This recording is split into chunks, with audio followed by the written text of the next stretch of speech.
Podcasting from a little cabin on a hill, this is the Stacy Westfall Podcast. Stacy's goal is simple: to teach you to understand why horses do what they do, as well as the action steps for creating clear, confident communication with your horses. Hi, I'm Stacy Westfall, and I'm here to teach you how to understand, enjoy, and successfully train your own horses. In this episode, I'm going to explain how to improve your lope or canter. And I include an interview with one of my past clinic participants, Bob, where he gets to explain his own discoveries in this area. Later in the podcast, I talk with Michelle about her experience with owning a horse with insulin resistance, leading to founder. Don't worry, it's also a success story that we can all learn from. Let's get started.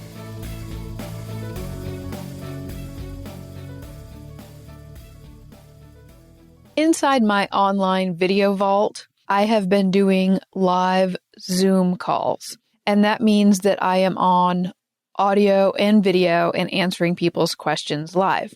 During this Zoom call, I asked Bob if he would be willing to share the experience that he had had when he was discovering how to move, as he said, to a controlled rhythmic lope away from a frantic or scary lope.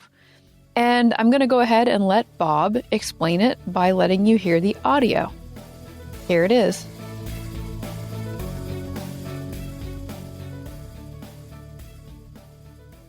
Bob came to a clinic, and Bob rode with us at a clinic, and then he lives close enough to us that he's been coming and taking lessons with Jesse. And at one point, I'm not exactly sure what you asked Jesse, but I know it was something to do with improving your lope. Do you remember exactly what the question was? Yes, it had to do with getting a controlled rhythmic lope that I see, a lot of people accomplish, whereas my lope tended to be frantic, scary at times even. And so that was my question, and we worked quite a bit on it. Yeah, and he gave you one main assignment, right? Right, and the main assignment was to lope more and longer minutes. Characteristically, I would go 2 or 3 times around the arena and thinking I got the job done and would quit. Mm-hmm. Jesse would say, well, start off with 5 minutes going both directions and then move that up to, 10, 11, 12. And lo and behold, my horse now will rhythmically canter, and it's really a fun ride to experience compared to what it was like before. Mm. Very rhythmically. I saw you at a lesson, and I don't always come out for the lessons, and it'd been a few months, and I was like, wow, his lope is completely different. And in addition, with the right lead, especially, he would take off, go almost twice as fast going to the right as to the left. And my wife rode the horse before I did. And I think what she would do when he got to going that fast, she would just shut him down. So he got to thinking, and you would comment on this more than me, but I think he just figured out, hey, if I go fast, I get to quit. Right. So, I would say you're probably right. Yeah, so Jesse had me going around about twice as much to the right as to the left, and he's calmed right down to that. In fact, Stacy, over the weekend was the state fair mounted shooting, which I do, and it was the best 3 days I've ever had mounted shooting. I only missed one balloon the whole weekend, and talk about having a rhythmic lope canter. It was there, both directions. And I credit a lot of that. That cloverleaf pattern you is awesome. I mean, it combines steering and collection and everything. I couldn't be happier. So. Yeah, that is awesome. Congratulations. Thank you. Congratulations. Now, when you were first timing it, because I know you actually went ahead and set a timer, what did you find that your original, when you thought you were loping quite a bit, what was the original amount of time when you timed it? When I first timed it, I don't think I went 1.5 minutes, 2 minutes. Okay. And thought I was doing a lot. And then set the timer for 5 minutes at the lope is a long time, I learned. It is. And, it took a while to, understand that, but boy, what a difference it makes in your horse, in my horse anyway. Yeah. How long would you say it took you to work from that 1.5, 2 minutes up to where 5 minutes felt like this is doable? Yeah, that took about a week, I would say, thinking back. And once I got comfortable with that, I started adding minutes. And now I'm up to 15 without any problem. Yeah. And I noticed I went to watch Jesse at the last reining thing in Findlay, and I was watching the people warming up, and I was amazed at how long those folks will lope in the warm-up pen. They go and they go and they go and they go, and the horses don't even break into a sweat. I know. So fun to watch. Yeah, it is. And I think the reason I wanted to talk about it a little bit here is because it's actually a really common, if I have ranked it, I bet it's in the top 5. One of the top 5 questions is going to be lope, getting comfortable in the lope. It's all about like, how can I lope and be comfortable? How can I get that rhythmic? How can I get the collection? And it's constantly trying to figure out how to explain to people that the shortest way to get there is to just lope more. But it feels like people want to figure out how to like put it together and make the lead departure really perfect and make the lope for 30 seconds really perfect. And you're like, it's actually kind of backwards. Like when you can lope for 5 or 10 minutes, then the other stuff gets better. So it works in this inverse way that I think with you having just experienced it recently, over the last months and year, the whole progress, I think it's more recent in your mind. Is there anything else you'd want to tell people, like that you would say, like, this is something that felt sticky, but now I'm on the other side, or anything else that comes to mind? For sure. It is really a nice gait to ride. It's my favorite now because it just feels so smooth, so rhythmic. The horse is in control. He gets that breathing rhythm going. And it's just, especially for what I do with the mounted shooting, it's really made a big difference. Good. Now, how many days a week do you ride? I try to ride a minimum of 3. I travel some, so it's hard for me to go every day. But in the wintertime, it's really hard because of weather conditions and so on. But I ride almost every day I can when the weather's fit and I can get out there and go. So but during I would say averaging 3 to 4. Okay, so during that loping transition thing, it was about 3 to 4 days a week? 3 to 4 days a week, yeah. Okay. And about how long do you work in total? I work in usually an hour is my limit. There will be sometimes I'll be working on something else. I might go an hour 15, hour 20. I can kind of tell. I want to always stop in a good spot. So if I feeling he's not focusing anymore, I'll go back to something he does well and then quit there. So. And then where do you mostly ride in your outdoor arena, or do you vary where you ride? I work on things in the outdoor arena, and then I've got 8 acres, and I'll leave the arena and just kind of trail ride around the area, and in the farm fields when there's not crops out there. But also on some weekends I will go trail riding, which I recommend highly for your horse. That's plus I like to do it. So yeah. And what size is your outdoor arena? It is 80 by 135. Okay. But I'm having an indoor built. In fact, they're supposed to get started in a couple of weeks. That's going to be 70 by 150. Nice. That'll change your winters a lot here in Ohio. Yeah. Very nice.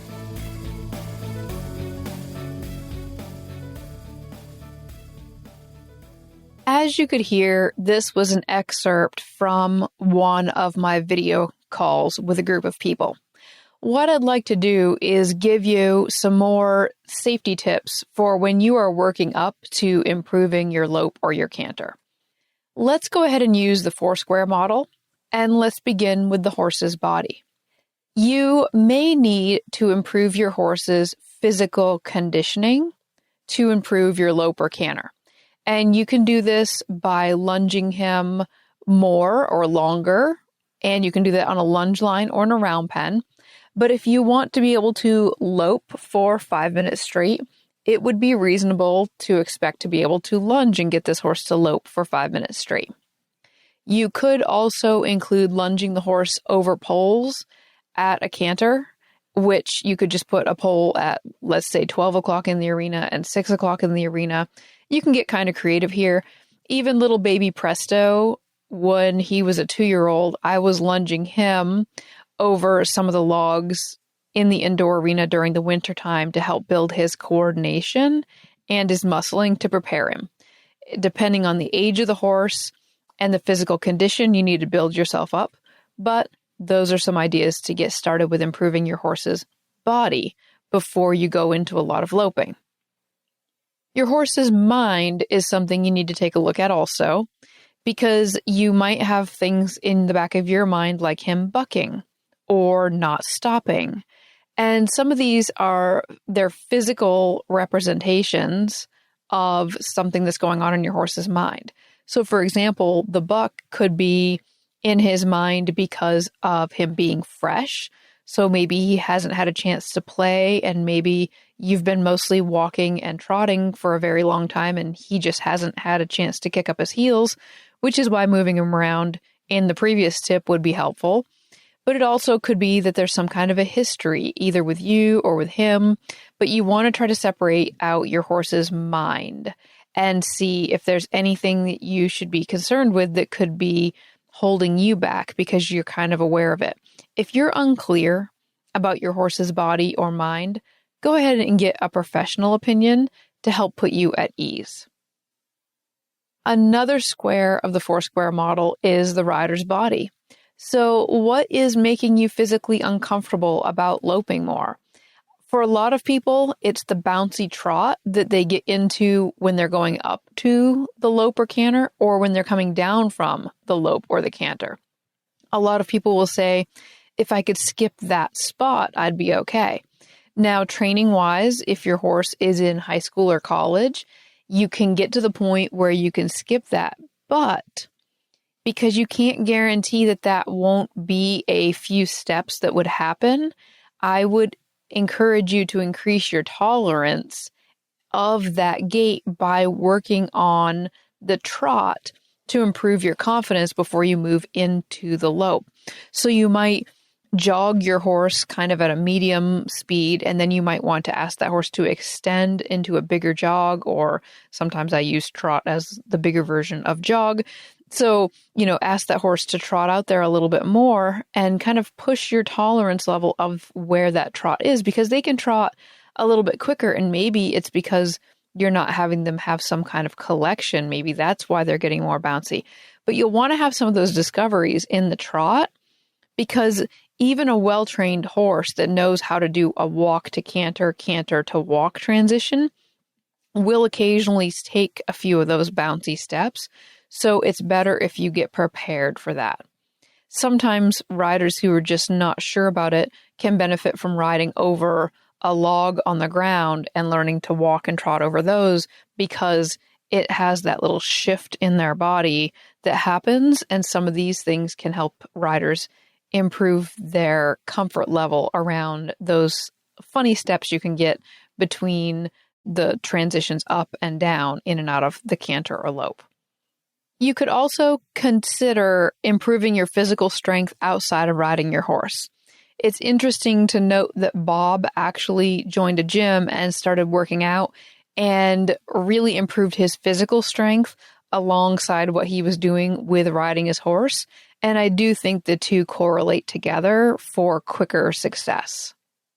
When you go to the 4th quadrant, the rider's mind, and you are wondering what might be holding you back from being able to lope or canter with more confidence, a great exercise to do is write down all of your fears or concerns on a piece of paper. You can shred it or burn it or whatever you want to do after you analyze it, but I find it helpful to get it out on a piece of paper, because then you need to find a solution for each one of those things that could be holding you back. So, for example, you might write down fear of falling, fear of bucking, fear of hurting my horse. And then you could go down and you could break that down and you could say, fear of falling, what makes this different to me in the lope than it is when I'm mounted up at the walk or the trot? And you could come up with 3 solutions for building your confidence in that area. And then fear of bucking, you could write down, is this a fear that because my horse has a history of bucking, or where is this coming from?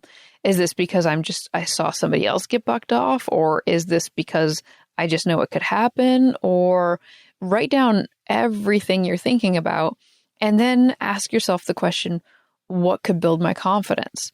Is it seeing someone else ride your horse and lope? Would it be you getting on another horse and loping? Would it be you exercising and feeling stronger and like you have more physical balance so that you're more confident in your ability when you're up there? And then the fear of hurting the horse, you could write that down and you could write, where's this coming from? Does he have an injury to work around? Or am I just generally afraid, but I don't really have I don't have any real foundation to stand on with that. It's just kind of this vague fear. If that's the case, what does your vet say? Or how about a professional evaluation from a trainer in the area, somebody who could get on and ride the horse? Oftentimes, if I get on a horse at a clinic, it's eye-opening to the owner just to see the horse step up there and just do it. And some of that just comes from my confidence and understanding what things should feel like.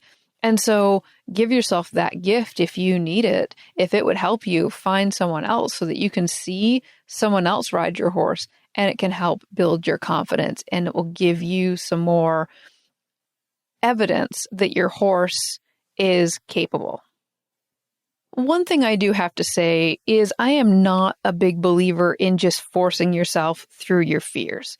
So if people are fearful, I am much more interested in getting them to analyze what's going on there rather than just forcing themselves through the fear.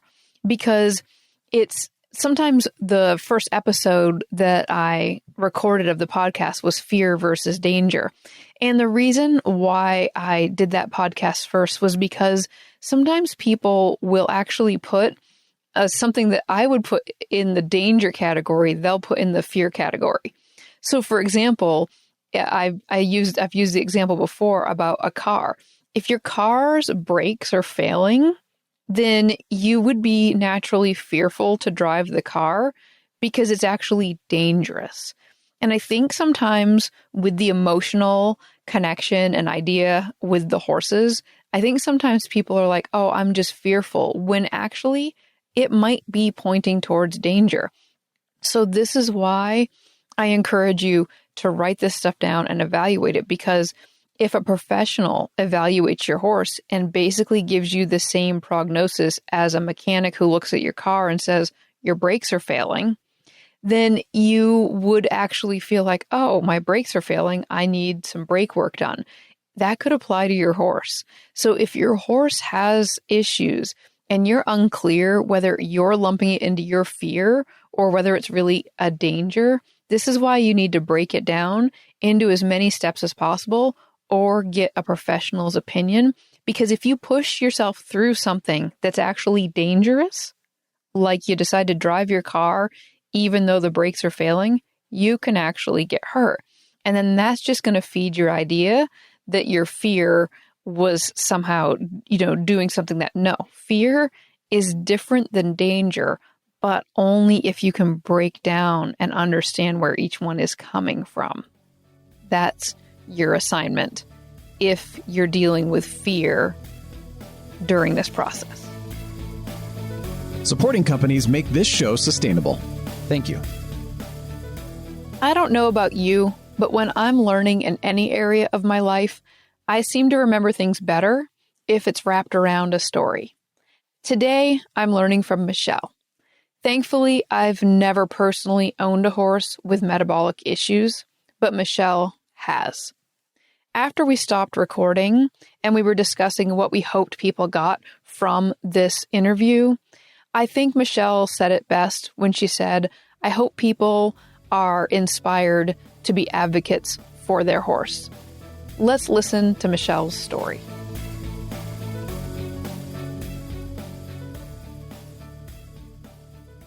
I was just telling the podcast listeners that I've never owned a horse with metabolic issues, but I've heard that you have some experience with it.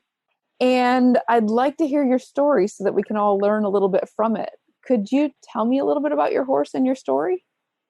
Sure. I bought my horse when she had just turned 3. She's a Tennessee walking horse. She's not a big lick horse. She's naturally gaited. When I bought her, she was healthy, used to turn out 24/7, and used to being on sweet feed. So I bought her at 3 years old, and of course changed. She didn't go out 24/7. She had just regular turnout, like overnight, and changed her to a lower carb pellet.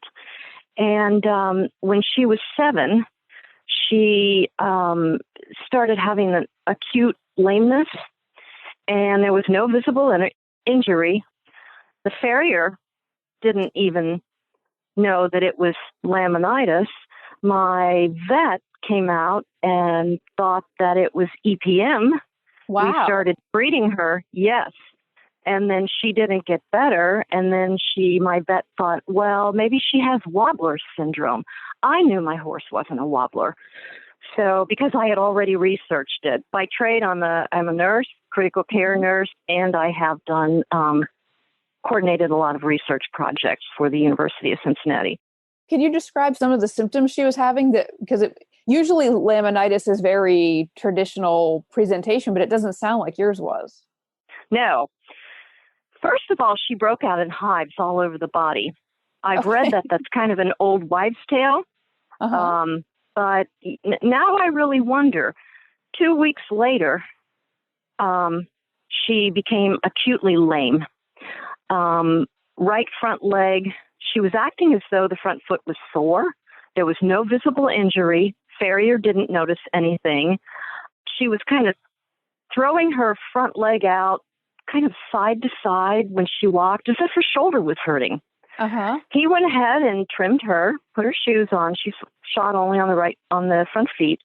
The lameness became worse the next day, hesitant to walk. We took the shoes off. The very next day, the vet visited. She thought we had the medial portion of the suspensory ligament was a little swollen. We wrapped her leg, gave her a little Banamine. Nothing happened. She just kept getting worse and worse and worse. I went out to the barn. She was down in the stall. We couldn't get her up. And then when we got her up, she took that laminitic stance. And when I saw that, I knew. I walked her on the concrete floor. She was so lame she could barely walk. But it was interesting when I took her onto grass on a soft surface, she could walk a little bit better. Mm-hmm. Unfortunately, she was misdiagnosed at the time. We took radiographs, both front feet. There was no sinking, no rotation. She did have pronounced digital pulses on both front legs. So it started in the right, positive digital pulses. A few days later, positive digital pulses on the left. So I've read it can start on one extremity, and then because of the extra pressure they put on the other extremity, then the laminitis can develop. I took her down to Root and Riddle Hospital in Lexington because the vet thought she was a wobbler. We had a CT or x-rays out of her cervical spine. Cervical spine was fine, well aligned. And then he took x-rays of the feet. Right away we saw the rotation and the sinking. Wow. And this was all within approximately a week of those first radiographs that were taken. Wow. So this happened very fast. That is really fast. So you had x-rays from your vet a week earlier, and then a week later you were at Root and Riddle. Correct. Yes, correct. Wow. And I helped her with the x-rays, and I watched what they did at Root and Riddle. So we did the x-rays correctly on her feet. Mm-hmm. So immediately when they diagnosed the laminitis, they took her straight to podiatry. And Dr. Scott Morrison, who heads podiatry at Root and Riddle, he trimmed her feet. He padded her feet and put corrective shoes on, took some weight off of her toes.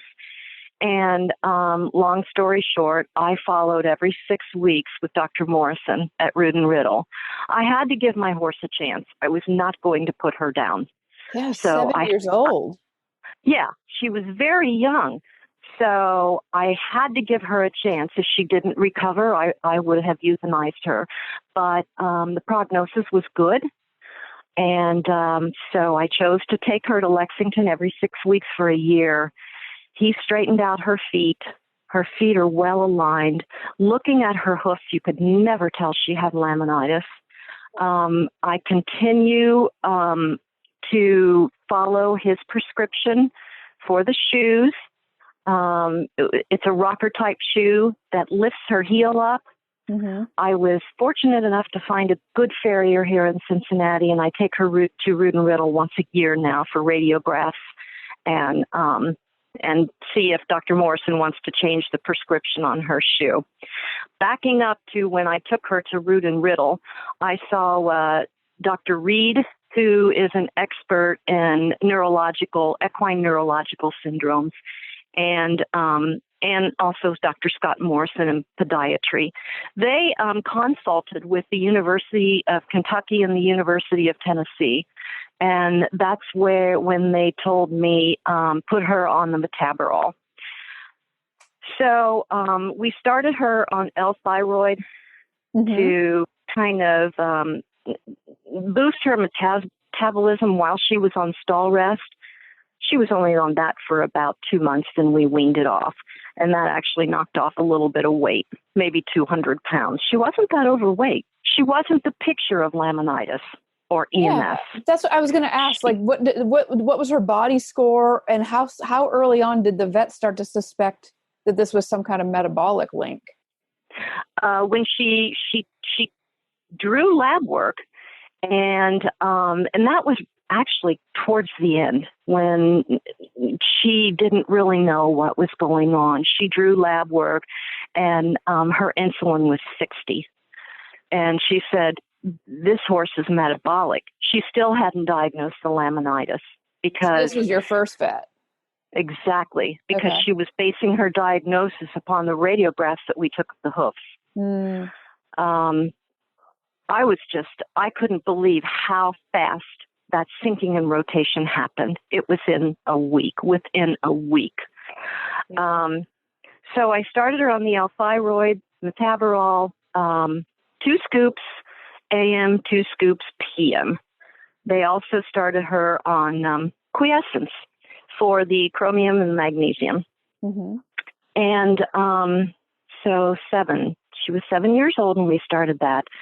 I also, right after the diagnosis, I put her on kind of like an emergency diet where I was soaking her hay 30 to 60 minutes a day. I stopped all turnout, and I switched to an even lower non-structural carb pellet. Mm-hmm. So she's 11 years old now. Awesome. She, has totally recovered. She still has insulin resistance. You never recover from that. Her body score is good. To look at her, still, you would never think she was an EMS horse.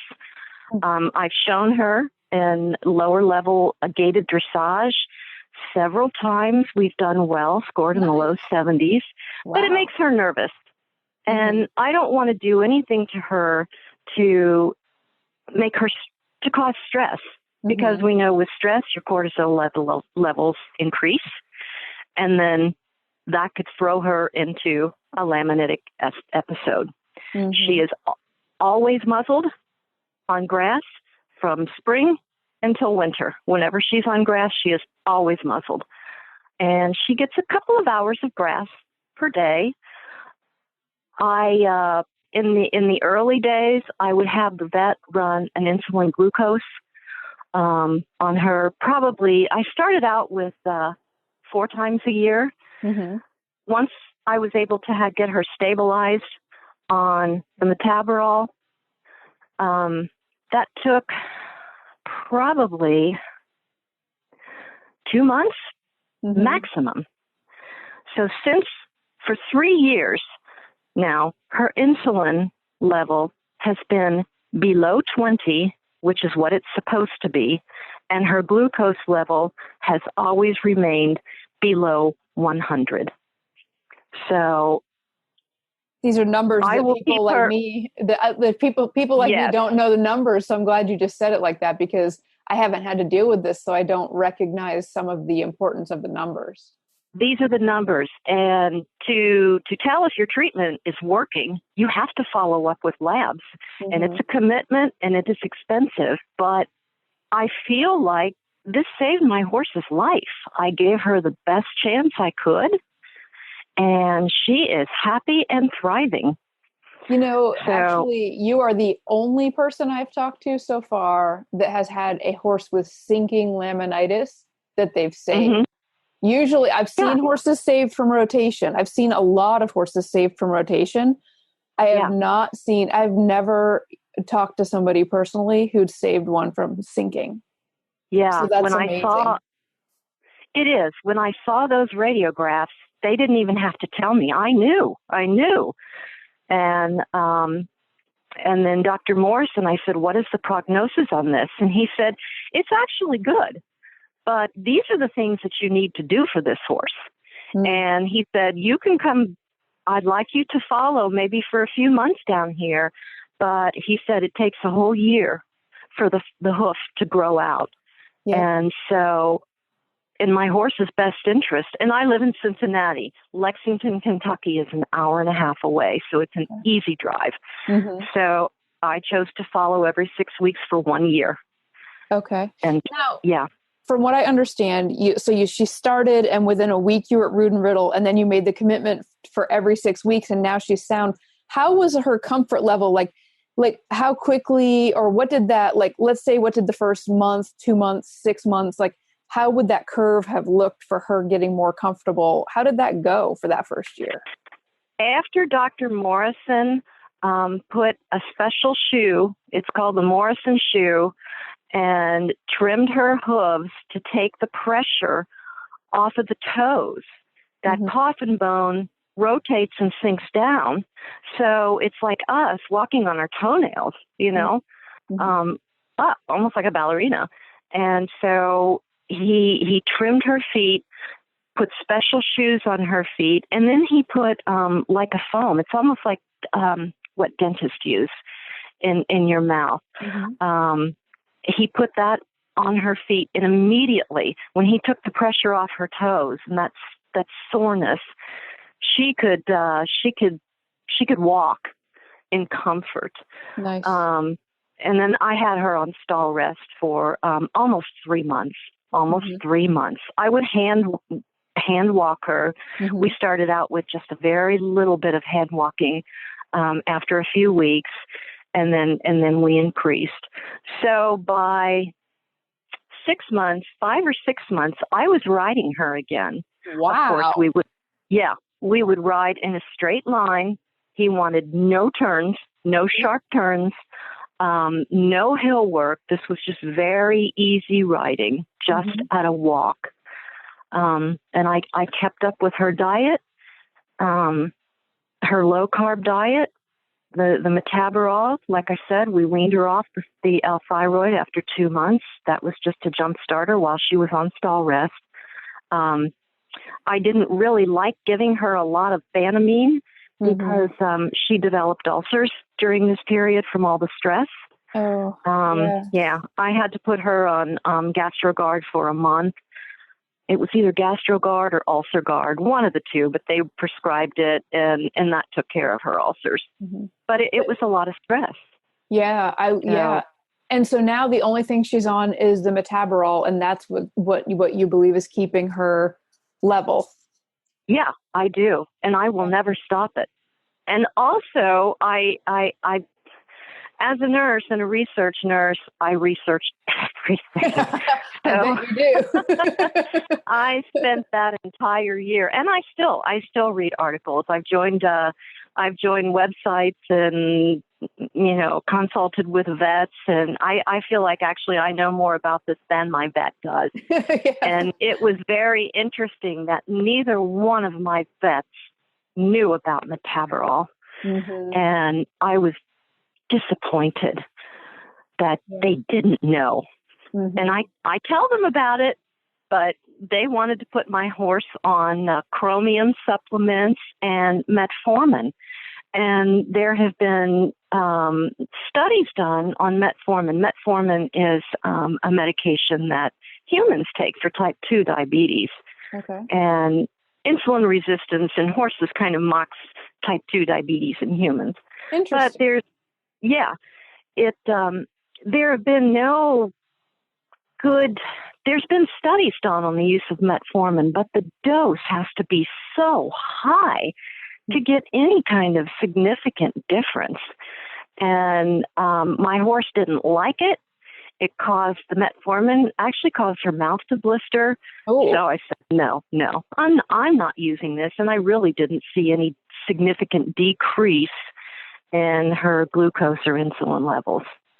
I put the metformin on top of the Metabarol. Yep. So, and I stopped that after a while because it was just, she didn't like it and it was causing ulcerations in her mouth. So, wow. I just had a set of labs done on my horse and glucose was below 100. So, very good. I know.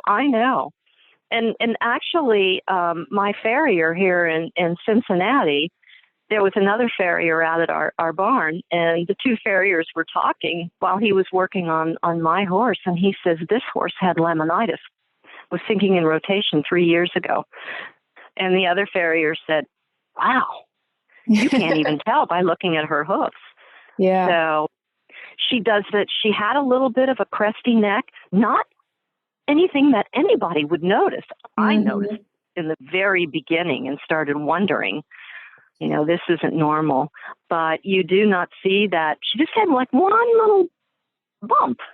Yeah. But sometimes in the summer on grass, you'll see it increase a little bit, but then it'll go down when she's off grass. Mm-hmm. But she's a great horse, and I'm glad I committed to saving her because I had so many friends that put good horses down just with their first laminitic episode. Yeah. And I have been very happy with the Metabarol and the vitamin E. I've put her on vitamin E, your vitamin E, because I read about it and I like that it's not the synthetic brand, and it has more bioavailability than the synthetic forms. And since my horse does not get her vitamin E from the grass, I supplement her with vitamin E. Yes. And her body scores are great. Her coat is shiny and beautiful. I'm thrilled with the way everything has turned out. And I'm very, very thankful for you sharing your story, because I do think you're right that the word laminitis, and then if you've been near it enough to know the term sinking, that combination, but even just founder or laminitis, any of those words just really make people shudder. And I know a lot of good horses that have issues and then are passed by because they've had some kind of a run-in with something like this. And I think the awareness now that you're demonstrating through following up and then with the products, and then just, I remember now that I think about it, when I was a kid, My Little Pony that I grew up with had been foundered, but as a 6-year-old child, I didn't remember. As a 13-year-old child, I remember now vaguely that this happened, and I know that we had to watch a little bit, but we just didn't know. There just wasn't the information out there back then, know. And so I love that this is all happening so quickly, because I think you're very correct in that there are a lot of these horses that can be managed and saved and have very productive lives. I've seen foundered horses return to showing full on reining, with management. And it's pretty physical, but they could totally do it with the management. So thank you so much for taking the time to share your story. You're very welcome. And I try to tell everybody that I know about Metabarol and about the vitamin E, and they see how well my horse is doing. Laminitis is not a death sentence anymore. Yes. Well, thanks again. You're very welcome.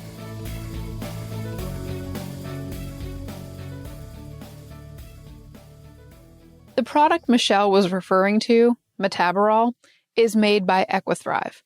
Metabarol has been scientifically proven to support metabolic function, and top places like Rood and Riddle are recommending it because of the difference that they see that it makes. Another reason that I am proud to have Equithrive sponsoring this podcast is because they go above and beyond to help encourage horse owners to do the best they can by their horse.